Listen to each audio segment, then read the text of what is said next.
প্রিয় দর্শক, এই মুহূর্তে আমরা রয়েছি কেন্দ্রীয় শহীদ মিনার।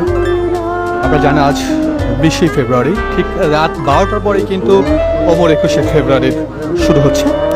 মূলত সেই উপলক্ষে কিন্তু প্রতি বছরের মতো এবারও ঠিক শহীদ মিনারের সামনে কিন্তু চলছে ঢাকা বিশ্ববিদ্যালয়ের চারুকারুর শিক্ষার্থীদের আলপনা।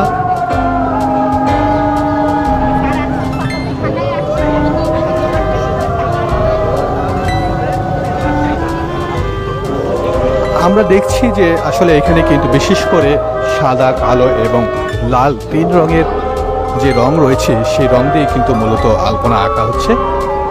আমরা দেখছি চারুকারু বিশ্ববিদ্যালয়ের যে শিক্ষার্থীরা রয়েছে ঢাকা বিশ্ববিদ্যালয়ের, তারা কিন্তু সেই সকাল থেকে কিন্তু এখানে শেষ সময় কিন্তু তারা ঠিক অমর 21শে ফেব্রুয়ারির উপলক্ষে কিন্তু শেষ যে আলপনা অঙ্কন সেটা কিন্তু ইতিমধ্যে আমরা দেখছি যে শহীদ মিনারে তারা কিন্তু অঙ্কন করছেন।